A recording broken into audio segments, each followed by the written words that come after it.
श्रीमद् भागवत महापुराण प्रथम स्कंध छठा अध्याय नारद जी के पूर्व चरित्र का शेष भाग। शौनक जी देव ऋषि नारद के जन्म और साधना की बात सुनकर सत्यवती नंदन भगवान व्यास जी ने उनसे फिर यही प्रश्न किया। श्री व्यास जी ने पूछा, नारद जी, जब आपको ज्ञान उपदेश करने वाले महात्मागण चले गए तब आपने क्या किया? उस समय तो आपकी अवस्था बहुत छोटी थी।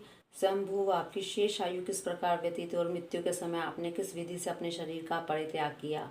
देव ऋषि, काल तो सभी वस्तुओं को नष्ट कर देता है, उसने आपकी इस पूर्व कल्प की समृद्धि का कैसे नाश नहीं किया? श्री नारद जी ने कहा, मुझे ज्ञान उपदेश करने वाले महात्मागण जब चले गए तब मैंने इस प्रकार अपनी जीवन व्यतीत किया। यद्यपि उस समय मैं बहुत छोटा था, मैं अपनी माँ का इकलौता लड़का था, तो एक तो वह स्त्री थी, दूसरे मूठ और तीसरी दासी थी। मुझे भी उसके सिवा और कोई सहारा नहीं था। उसने अपने को मेरे स्नेह पास से जकड़ रखा था। वह मेरे लिए योग क्षेम की चिंता तो बहुत करती थी, परंतु पराधीन होने के कारण कुछ भी नहीं कर पाती थी। जैसे कठपुतली नचाने वाले की इच्छा के अनुसार ही नाचती है, वैसे ही यह सारा संसार ईश्वर के अधीन है। मैं भी अपनी माँ के स्नेह बंधन में बंधकर उस ब्राह्मण बस्ती में ही रहा। मेरी अवस्था केवल 5 वर्ष की थी। मुझे दिशा, देश और काल के संबंध में कुछ भी ज्ञान नहीं था। एक दिन की बात है, मेरी माँ गोद धोने के लिए रात के समय घर से बाहर निकली। रास्ते में उसके पैर से सांप छू गया। उसने उस बेचारे को डस लिया। उस सांप का क्या दोष? काल की ही ऐसी ही प्रेरणा थी। मैंने समझा, भक्तों का मंगल चाहने वाले भगवान का यह भी एक अनुग्रह ही है। इसके बाद मैं उत्तर दिशा की ओर चल पड़ा। उस ओर मार्ग में मुझे अनेकों धन धान्य से संपन्न देश, नगर, गांव, अहीरों की चलती फिरती बस्तियां, खाने, खेड़े, नदी और पर्वतों के तटवर्ती पड़ाव, वाटिकाएं, वन उपवन, रंग बिरंगी धातुओं से युक्त विचित्र पर्वत दिखाई पड़े। कहीं कहीं जंगल ही वृक्ष थे जिनकी बड़ी बड़ी शाखाएं हाथियों ने तोड़ डाली थी। शीतल जल से भरे हुए जलाशय थे जिसमें देवताओं के काम में आने वाले कमल थे। उन पर पक्षी तरह तरह की बोली बोल रहे थे और भौरे मंडरा रहे थे। यह सब देखता हुआ मैं आगे बढ़ा। मैं अकेला ही था। इतना लंबा मार्ग तय करने पर भी मैंने एक घोर गहन जंगल देखा। उसमें नरकट, बांस, सेंठा, कुश, कीचक आदि खड़े थे। उनकी लंबाई चौड़ाई भी बहुत थी और वहां सांप, उल्लू, सयार आदि भयंकर जीवों का घर हो रहा था। देखने में बड़ा भयावना लगता था। चलते चलते मेरा शरीर और इंद्रियां शिथिल हो गई। मुझे बड़े जोर की प्यास लगी। भूखा तो था ही। वहां एक नदी मिली। उसमें कुंड में मैंने स्नान, जलपान और आचमन किया। इससे मेरी थकावट मिट गई। उस विजन वन में एक पीपल के नीचे आसन लगाकर मैं बैठ गया। उन महात्माओं से जैसा मैंने सुना था, हृदय में रहने वाले परमात्मा के उसी स्वरूप का मैंने मन ही मन ध्यान किया। भक्ति भाव से वशीकृत चित्त द्वारा भगवान के चरण कमलों का ध्यान करते ही भगवत प्राप्ति की उत्कट लालसा से मेरे नेत्रों में आंसू छल छल आए और हृदय में धीरे धीरे भगवान प्रकट हो गए। व्यास जी, उस समय प्रेम भाव के अत्यंत उद्रेक से मेरा रोम रोम पुलकित हो उठा। हृदय अत्यंत शांत और शीतल हो गया। उस आनंद की बाढ़ में मैं ऐसा डूब गया कि मुझे अपना और ध्येय वस्तु का तनिक भी भान न रहा। भगवान का वह अनिर्वचनीय रूप समस्त शोक का नाश करने वाला और मन के लिए अत्यंत लुभावना था। सहसा उसे न देख मैं बहुत ही विकल हो गया और अनमना सा होकर आसन से उठ खड़ा हुआ। मैंने उस स्वरूप का दर्शन फिर करना चाहा, लेकिन मन को हृदय में समाहित करके बार बार दर्शन की चेष्टा करने पर भी मैं उसे नहीं देख सका। मैं अतृप्त के समान आतुर हो उठा।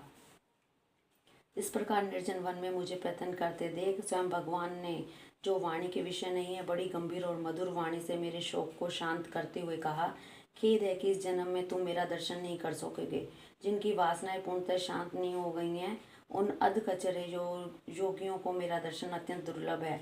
निष्पाप बालक, तुम्हारे हृदय में मुझे प्राप्त करने की लालसा जागृत करने के लिए ही मैंने एक बार तुम्हें अपनी रूप की झलक दिखाई है। मुझे प्राप्त करने की आशंका से युक्त साधक धीरे धीरे हृदय की संपूर्ण वासनाओं का भली भांति त्याग कर देता है। अल्पकालीन संत सेवा से ही तुम्हारी चित्तवृत्ति मुझ में स्थिर हो गई है। अब तुम इस प्राकृतिक मलिन शरीर को छोड़कर मेरे पार्षद हो जाओगे। मुझे प्राप्त करने का तुम्हारा यह दृढ़ निश्चय कभी किसी प्रकार नहीं टूटेगा।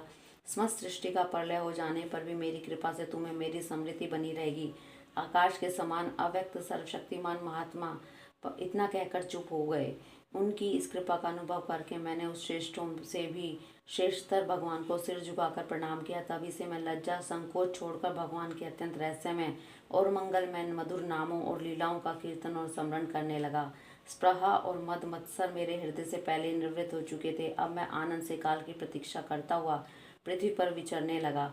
व्यास जी, इस प्रकार भगवान की कृपा से मेरा हृदय शुद्ध हो गया, आसक्ति मिट गई और मैं श्री कृष्ण परायण हो गया। कुछ समय बाद जैसे एक बिजली कूद जाती है, वैसे ही अपने समय पर मेरी मृत्यु आ गई। मुझे शुद्ध भगवद पार्षद शरीर प्राप्त होने का अवसर आने पर प्रारब्ध कर्म समाप्त हो जाने के कारण 5 भौतिक शरीर नष्ट हो गया।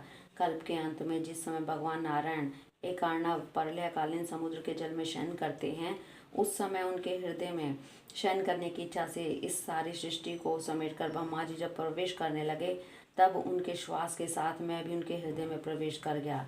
एक सहस्त्र युग बीत जाने पर जब ब्रह्मा जागे, उन्होंने सृष्टि करने की इच्छा की, तब उनकी इंद्रियों से मरीचि आदि ऋषियों के साथ मैं भी प्रकट हो गया।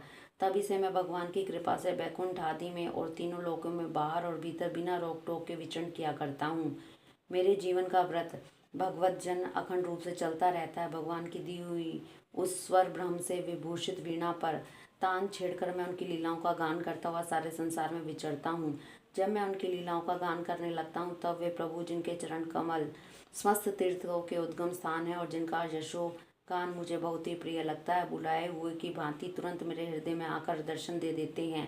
जिन लोगों का चित्त निरंतर विषय भोगों की कामना से आतुर हो रहा है, उनके लिए भगवान की लीलाओं का कीर्तन संसार सागर से पार जाने का जहाज है। यह मेरा अपना अनुभव है। काम और लोभ की चोट से बार बार घायल हुआ हृदय श्री कृष्ण सेवा से जैसे प्रत्यक्ष शांति का अनुभव करता है, यम नियम आदि योग मार्गों से वैसी शांति नहीं मिल सकती। व्यास जी, आप निष्पाप हैं। आपने मुझसे जो कुछ पूछा था वह सब आपने जन्म और साधना का रहस्य तथा आपकी आत्मतुष्टि का उपाय मैंने बतला दिया है। श्री सूत जी कहते हैं, शौनक आदि ऋषियों, देव ऋषि नारद ने व्यास जी से इस प्रकार कहकर जाने की अनुमति ली और वीणा बजाते हुए स्वच्छंद विचरण करने के लिए वे चल पड़े।